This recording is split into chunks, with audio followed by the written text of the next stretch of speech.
and welcome to Voices from the Field, a Mayford podcast where we talk with educators in the field to hear about their perspectives and experiences. My name is Jake Burson, Advocacy Chair for Mayford, and today I have the pleasure of speaking with Toni Rose Deanon. Welcome to the show, TR. Oh my gosh, Jake, I'm so excited to be here. I'm so excited to be a guest because, I do a lot of hosting on podcasts. This is going to be so fun. Yeah, I can't wait, TR. So, before we get started, I'm just going to give a little background. Toni Rose has been an educator since 2010, with experiences ranging from a middle school English teacher, adult ESL teacher, and instructional coach for technology. Toni Rose strives to be the educator they never had growing up. So they focus on more inclusive practices and aspire to create a brave space for everyone around them. TR joined the Modern Classrooms Project in 2019, leading community engagement initiatives, organizing educator events, facilitating webinars, and hosting the Modern Classrooms Project podcast. TR's work amplifies underrepresented teacher voices and supports educators in adopting blended, self paced, and mastery based learning. As a queer Filipinx, they understand the importance of being represented, valued, and feeling a sense of belonging.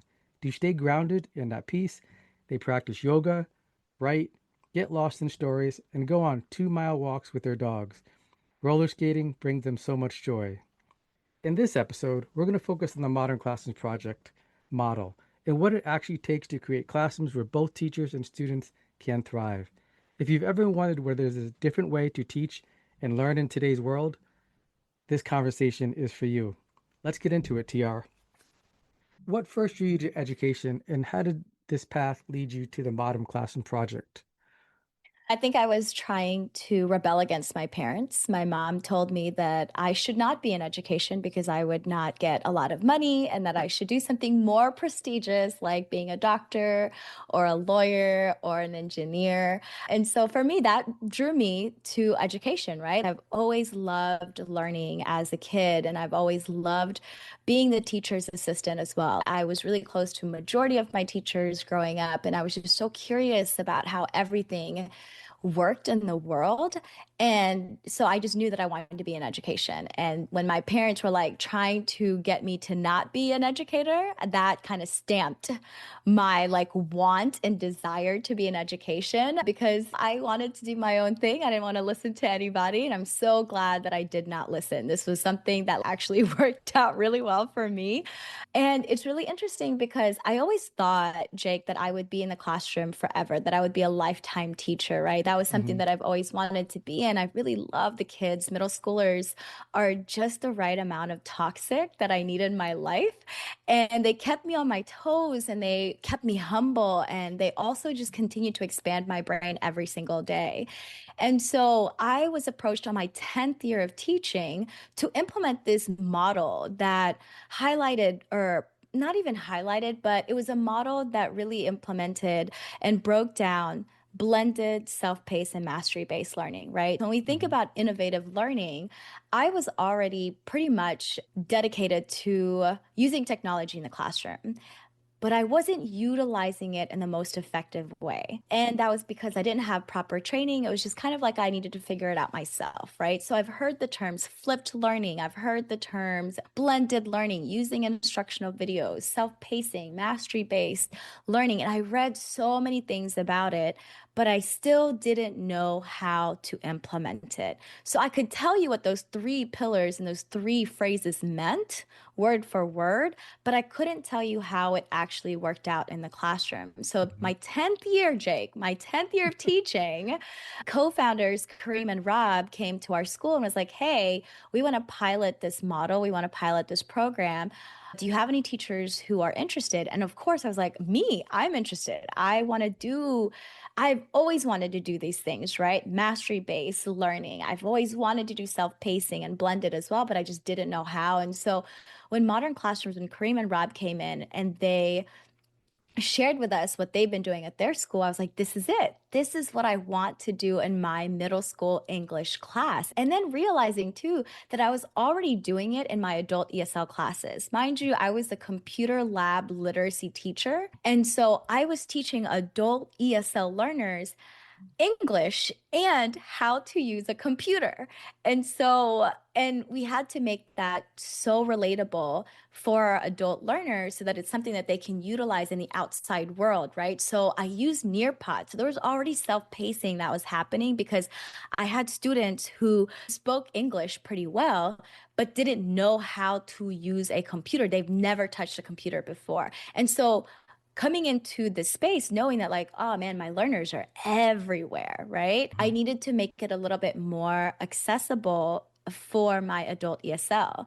And so I was already toying with this idea of everyone's working on their own pace, really trying to get them to figure out what the keyboards are used for, how to use the mouse properly, how to check your email, how to order food online. And so when I came across MCP, or when MCP came to me, actually, because I wasn't even looking for it, I was like, this is what I want to do. This is what I want to do. This is how I know I'm going to change my instruction. And I know that student outcomes are going to be through the roof. And the learning experience is just going to be so much better for everyone involved in this kid's education. Wow, that's quite the story. And you have a unique situation, or Rob and Kareem are the founders, right? So they came to your school. I don't know how common that is, but I don't think it's too common to have the founders coming to your school and then offering the training. So you went through the training, obviously. So now you're speaking about it daily. So was there a specific classroom moment that made you rethink traditional instruction? Was it the ESL folks you were working with, or was it the students, or what made you think differently? Yeah, I think for me, I never even realized that what I was doing was traditional instruction, right? It was Mm-hmm. just something that, like, I taught the way that I was taught. And Right. so all of my teachers taught this way. So I figured, and even my college professors during my teacher education program was a Mhm. lot of lectures and being in front of the classroom. And so for me, I was like, oh, this is just the norm. This is how we do it. Right. When I started implementing this model, we know the importance of backwards planning. But by year 10, I'm going to be honest with you, I wasn't doing any kind of planning. I was just going in there being like, you know what? I think this is what we're doing today. And my relationships with kids were already so beautiful that they just went along with it, right? I didn't have to worry about classroom management because again, year 10, I already knew what I needed to do, right? To get Right. the learning to happen.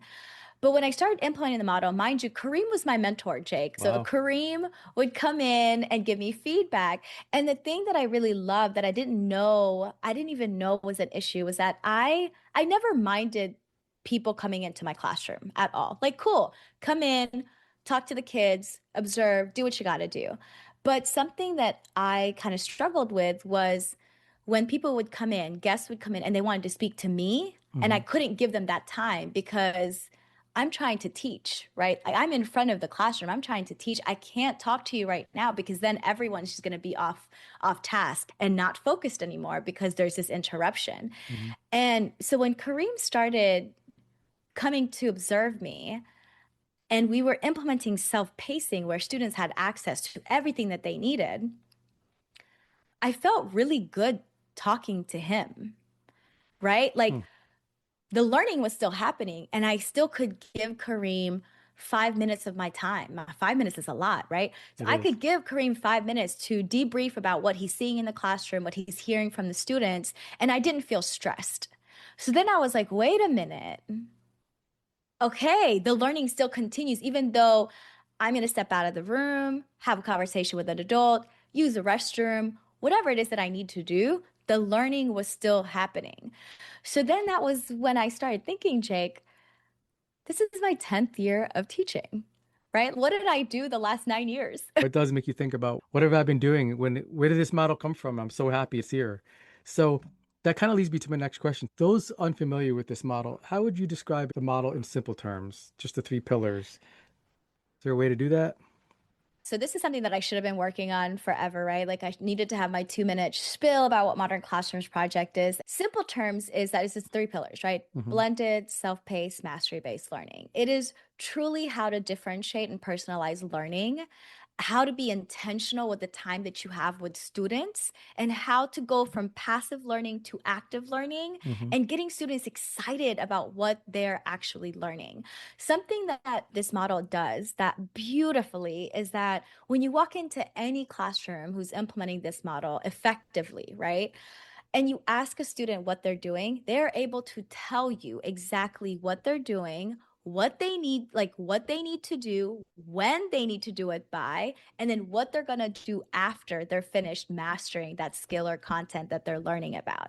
Mm, And so there's this clarity that students have. There's no more, I don't know.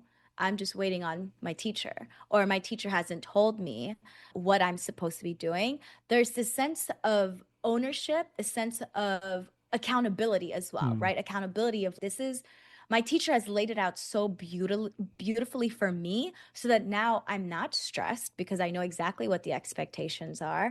I know how to engage with my peers and my teacher in a way where it's not going to interrupt anybody else's learning. mm, And then again, it just makes learning that much more accessible for students. So, simple terms, it is the three pillars: blended, self paced, mastery based learning. Overall, we're here to teach teachers how to differentiate and how to personalize learning, because we are aware that students come in with all kinds of experiences and knowledge and gaps. And this model allows and encourages and invites for all stakeholders to be a part of the learning and teaching moment and mm. teaching experiences, as opposed to it just be the teacher all of the time. Well said. And the thing I really like about the Model TR is if you're not there, it doesn't matter. You can still catch up on the videos. If you have a student who's kind of a quote unquote elite athlete, there's something for them. If you have a beginner who's never touched the ball, there's something for them. And that's where this model is so unique with their lesson classification system, the must do's, should do's, and aspire to do's. And then, like you mentioned before, the students are accountable. They know what's going to happen next. When they get their mastery check, they know maybe they need to revise it, right? Or maybe they need to go back and redo something, but they don't fail. It's just a constant learning, right? And then once they get that mastery check, they move on to the next lesson or skill or whatever it might be. That's what I really love about this model. So well said. And yeah, and it really pushes for educators to also be held accountable, right? Like Hmm. we self-pacing, we got to have backwards planning to a T. We need to know how many lessons there has to be. We need to provide feedback in real time and not Hmm. weeks later.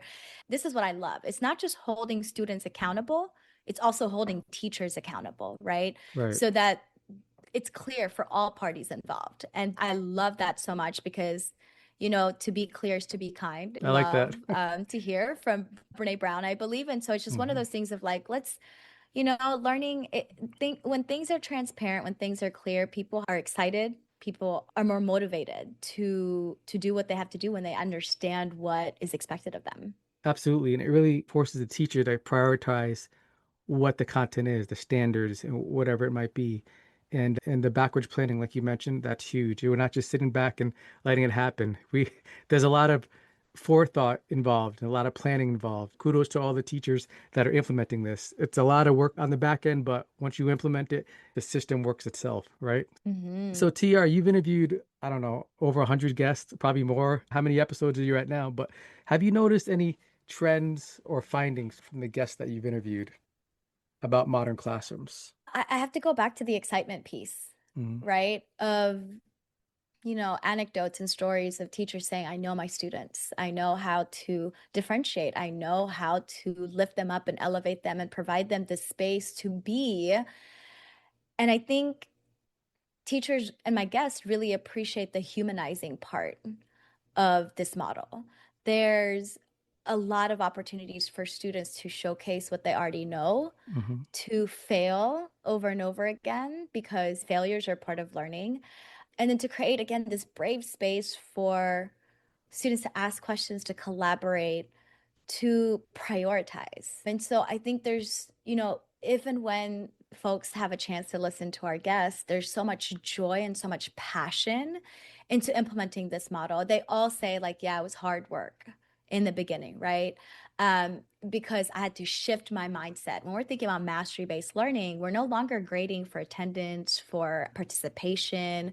We're not taking points off for late work, right? So there's a shift in the mindset and the beliefs of our students when Hmm. you're implementing this model. And so it just brings so much joy for anyone involved in implementing this model. We've had teachers and guests just talk about how they were planning on retiring or at least quitting teaching, right? They don't want to do it anymore, it's too much. It is overwhelming, and not downplaying that at all. And then they were like, and then this model came up, and wow, I can breathe. Like I can Mm, actually enjoy teaching again. And so I think that in itself is the most powerful testament for me anyway, mm, because it's like we're inspiring teachers, right? We are empowering teachers. We're getting teachers to remember how joyful teaching and learning actually is. And our students also have the opportunity to show up however they need to show up, right? If they need a break, they can go take a break. If they're having a moment where they're breaking down, cool. It's not interrupting anybody else's learning. And that student can just pick up where they left off. And I think that's beautiful. It's beautiful. It is yeah. challenging. You will hear time and time again, oh my goodness, the videos take so long. I had to figure out what worked in the beginning. There's a lot of iterations that happen. And Hmm. even if you're a 6 year implementation, Jake, right?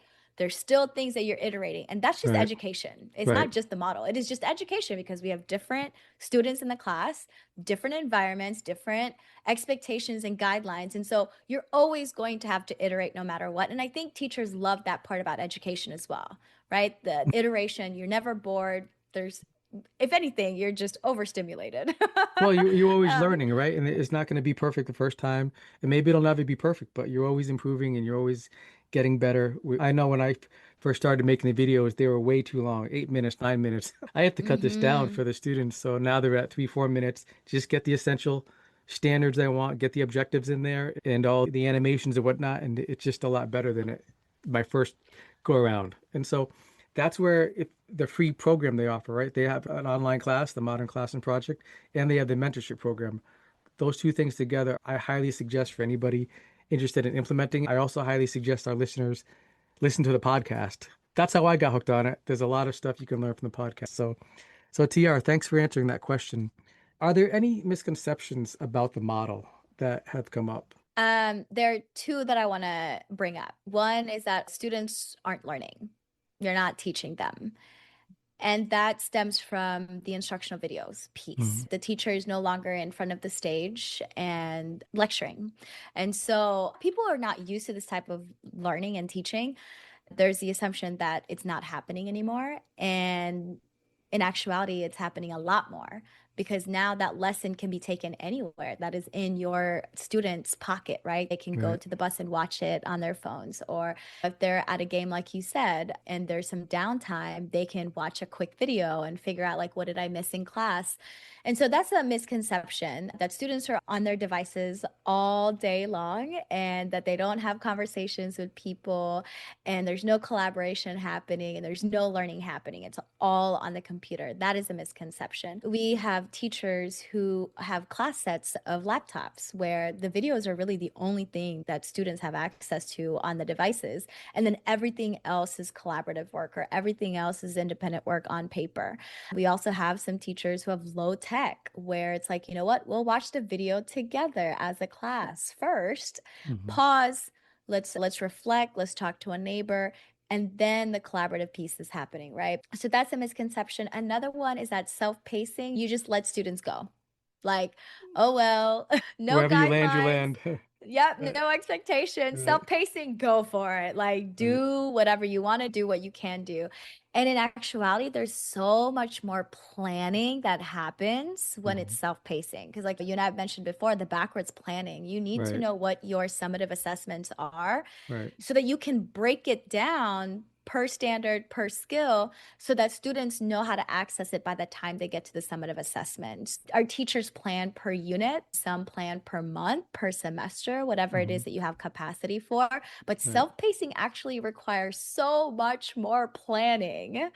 And there's way more guidelines for self-pacing than there is regular or not self-pacing. So I Right. wanted to just say those two pieces of like instructional videos is actually great.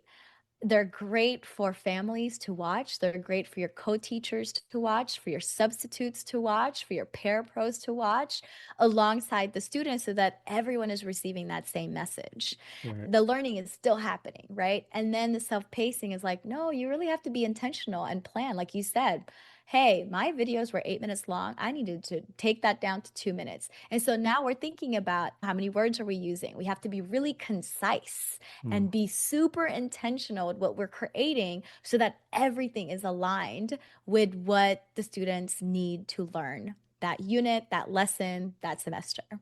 Well said. I think align is the key word there. That alignment is so important. Tell me if you agree. Once you do a unit or two, you get it under your belt, it becomes easier with time. It starts off a little bit challenging, but then as you do more and more, you get used to it, you know what to focus on, and that's really key, I think. So I also like that you touched on every context is different. Some people might not have a one-to-one Chromebook. I know I don't, and I can't have Chromebooks in the gym because they're going to break if the ball hits the screens. So I have to adapt a little bit, but I'm still implementing the model with fidelity with the different pillars and whatnot. But again, every context is a little bit different. So that's an important note. What do you think about struggling versus advanced learners? Why is this model so good for all students? Yeah, because if you think about it, right, a lot of the times we focus and prioritize our students who are struggling. Hmm. And we forget the students who are advanced. That's happened to me in my own K-12 experience, has happened to me as a teacher, and it's happened to my sisters, right? Like everyone I've talked to who are considered and labeled advanced, they're forgotten, right? And so with self-pacing, it's like, I'm not holding you back. If you already got this, keep doing the thing, right? Like you have your should do, you have your aspire to do. To make it even more engaging, you invite students to create their own aspire to do's. So then there's that buy-in and then that there's motivation that like, oh, this is something Right, that I created to showcase what I've learned. And so students are way more excited about it as opposed to me creating it. And it's also less work for teachers, right? Like right, I don't have to create it. And so our learners who are more advanced, they can just keep going. They're not waiting on anybody, on the teachers, on their peers. They just keep learning. They keep deepening their learning. And if they're interested, they could also teach their peers. I always told my middle schoolers that if you can talk about it and then you can be about it, right? If you can hmm, get a classmate to understand what we're learning, then you've mastered it, honestly, right? And a lot of the times, peers are going to learn a lot more from each other than they are going to learn from me. right. So if you can understand it from your classmate, cool. My feelings are not hurt. We just want you to understand and feel comfortable with the content and the skill that we're learning. That's a great And point. so, yeah, and so for the students who are struggling, now there's more time, more small group time for students who are struggling. There's more one-on-one time. Let's check in with each other like, hey, why is your head down? What's happening? There's more time for, again, that human piece to check in with the students to see what their needs are and to make sure that their needs are met before we can get them to even start learning, right? Because if a student is hungry, if a student is mad, if a student is going through something, they can't learn right now. We don't want to force them to learn at that moment, right? Because it's just not Right. going to happen.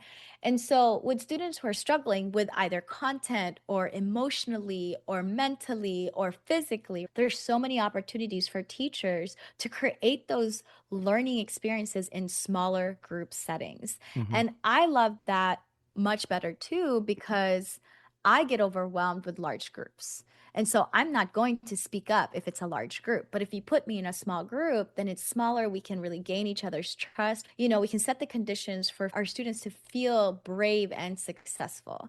And so, and a lot of the times too, when students are struggling, it's because their confidence is low in the content, right? They've already been labeled. And so they're just going to continue going with that label. And so when you spend a lot of time with students who are struggling, you can understand what are the barriers, right? And how can I get them to feel confident in learning the things that we're learning in class? And there's more time for that, right? There's more time because you're not lecturing in front of the classroom anymore. And I'm not saying to spend 15, 20, 45 minutes with just that group of kids. Right. Y'all, like 10 minutes of small group makes a huge difference. Even 5 minutes of like checking in makes a huge difference.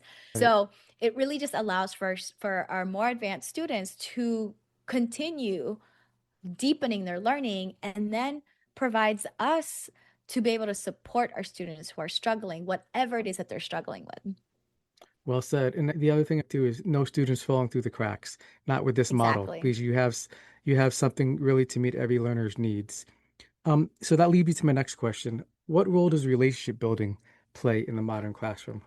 Oh my goodness, this is such a good question because I think in any kind of model, in any kind of classroom, in any kind of grade, content, whatever, Mhm. relationships are top priority. You know, there's a saying, and I'm forgetting on who said this, but if a student knows that you don't like them, they're not going to learn from you, right? And so there's this understanding. We got to know our students. We got to know where they're coming from. We got to empathize with them. We got to connect with them. We got to make things relatable to them so that learning can happen. Like, y'all, life is hard. As an adult, I'm struggling, right? Life is just hard. And can you imagine our youth also struggling? It's different struggles, but it's still struggles. Like, as an adult, I know how to cope with a couple of things, but sometimes our students don't know how to cope.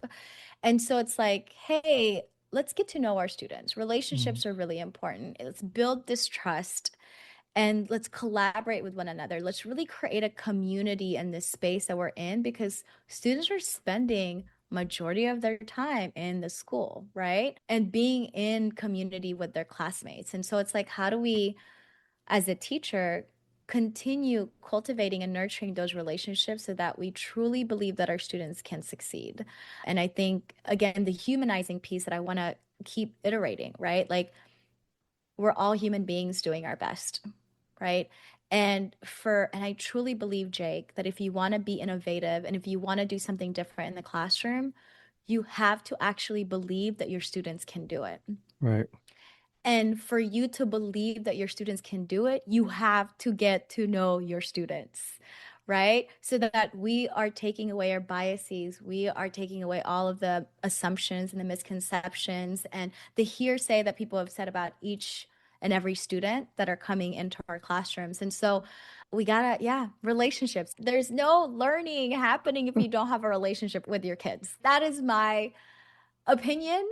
I don't know if I have facts to back it up. I have lots of anecdotal from my own experience to back up that relationship piece, right? That is so, so important. If you think about it too, Jake, it trickles down too, right? Like Hmm. teachers also want to feel that relational experience with their leaders, with the Right. school leaders. And so that relationship piece is so important because again, we're just all human beings just trying our best. Well said.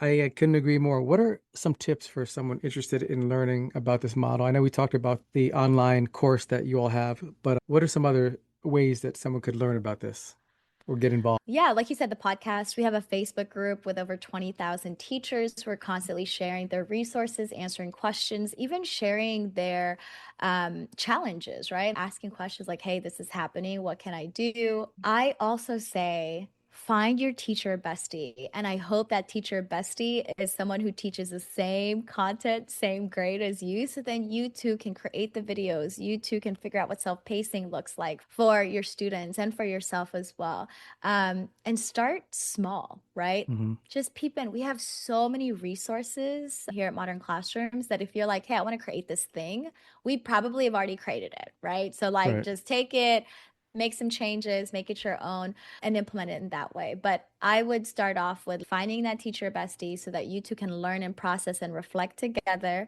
when Hmm. you're implementing this. Reach out to the community because we never ever want you to be by yourself.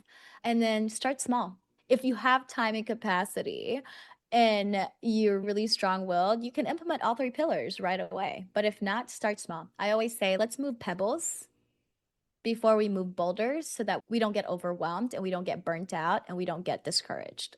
Great tip. I like that. And also, like you said, have a colleague, you can bounce ideas off each other.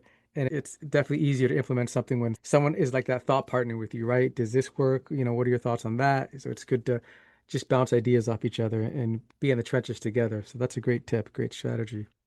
What type of training or PD do you offer district leaders and administrators? Yeah, we do. We actually just had our leadership collaborative. So it's a 1 day virtual summit that we do every year with Mhm. school and district leaders. And that's where they showcase what they've done to scale the model or even to help their teachers or support their teachers in implementing the model. And so that's a 1 day virtual summit that happens in June. And I'll share with Jake as well the link so you can get the on-demand resources for that as well, since it just happened this week actually on June 20. And so we have that. We also have quarterly meetups for school and district leaders. Again, there's a space for them to have conversations about what worked well, what didn't work well, what are they struggling with, or to gain insights from other school and district leaders who are doing the same work as them. Again, MCP doesn't want you to do this by yourself, right? If you have questions, we probably already have somebody who can answer all the questions, who's in a similar situation as you. And so it's really nice that we have that for leaders so that they can know how to better support their teachers who want to implement the model. That's great. Now, I wanted to catch that summit, but it was my last day of school, so I wasn't able to. But I'm glad we can get the recordings or something like that. So that's awesome. Yeah. Yeah. Or you have another group that I was a part of. I forget the title of it, but it was for educators. Do you know what I'm talking about? The implementer meetups. Yeah, maybe that was Implementing Meetup, but it was people from all around the country, really, and just talk about what they're doing and how they're doing it and sharing ideas. Yeah, we actually rebranded that to the collab. Oh, okay. So that means that teachers, again, from all over the world can come in and share their challenges. It's more of a troubleshooting, problem solving kind of space. Mhm, And so we have Dr. Gillum, who's actually hosting that every month. It's on the second Wednesday of every month at 7 p.m. Eastern time, mhm. where we have a topic based on what we're seeing in the group. And Dr. Gillum answers questions or shares resources that we have created. And so, again, it's just a space for, we don't do a lot of sit and get, Jake, right? Like, Right. we No, no. will, for example, have like out of the 60 minutes that we have together, it's 5 minutes of me talking. And then the rest is really breakout rooms. Let's have whole group conversations, go explore, go check out this resource that we created. But again, I really want to model active learning that's happening within those Right. 60 minutes. Time is precious. So I don't want to waste people's time by me just talking at them because I could do that all day, but I know that is not the best use of time. And so we really wanted to create a space, the collab, where our teachers or people who are interested in implementing and teachers who have been implementing to share Mhm. all of the things with each other. Because again, community is really important to us. We don't want you to do this alone. We want you to feel supported and empowered and excited about doing something different. No, that's great. I could attest to that. I know the times I was on those meetings, it was really powerful and valuable. So thank you for that. So, TR, how do you see this model going in 3 to 5 years? How old is it? What, 10 years, 12 years, the model? But I've been with them for 5 years, and I okay, think they started maybe in 2018. 2018. Okay. So Mhm. there's been thousands of educators trained, right? I mean, it's been PD Yeah. all over the country, all over the world. So this is really exploding and it's going to continue to get bigger and better, right? As more Yes, yes. implementers and folks like yourself spreading the good word.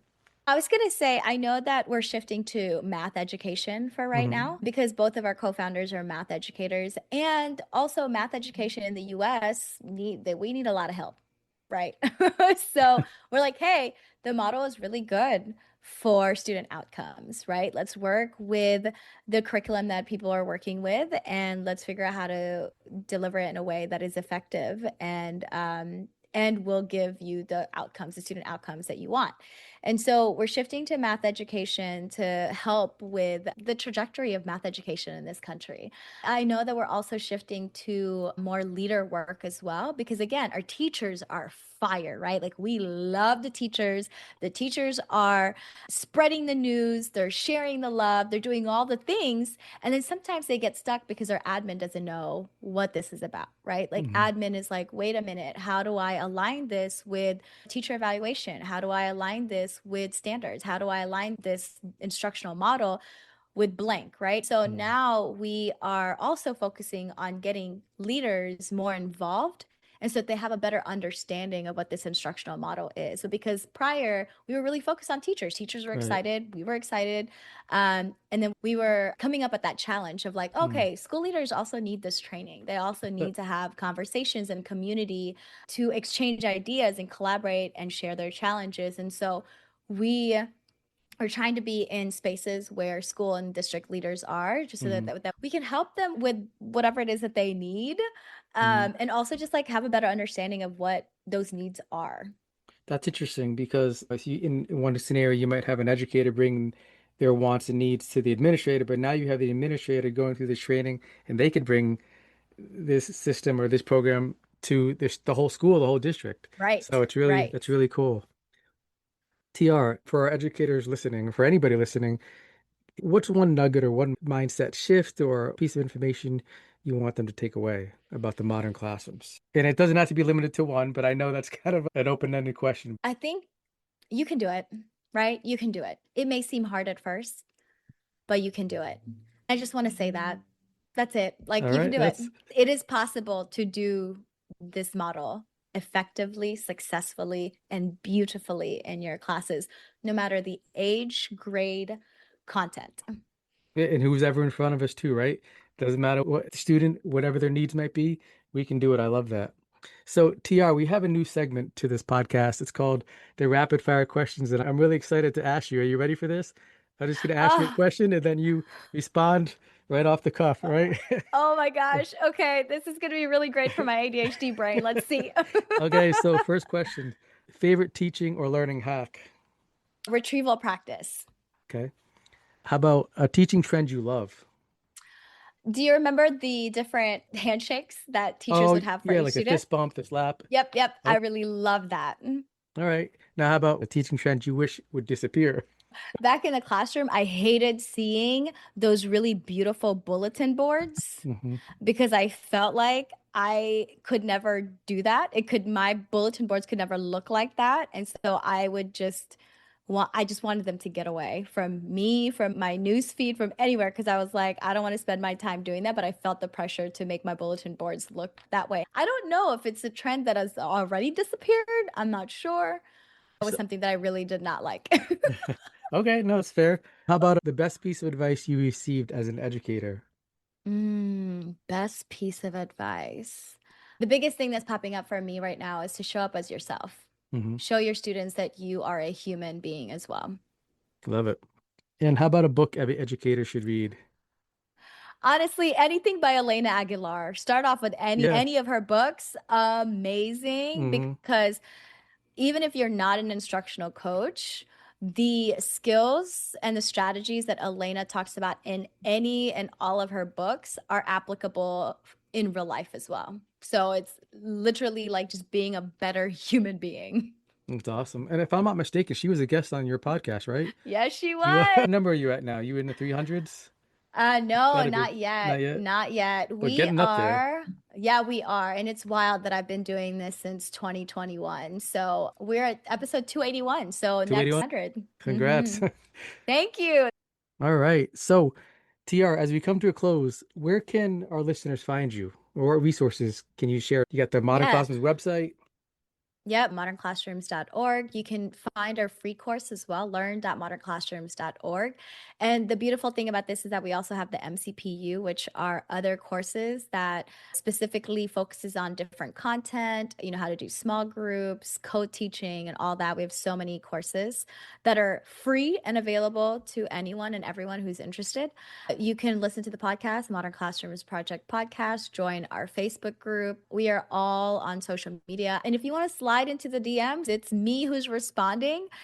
All right, TR, thank you so much for sharing your work and expertise with us. Thank you so much for having me, Jake. I always love having conversations with you. So thank you for expanding my brain and inviting me in this podcast.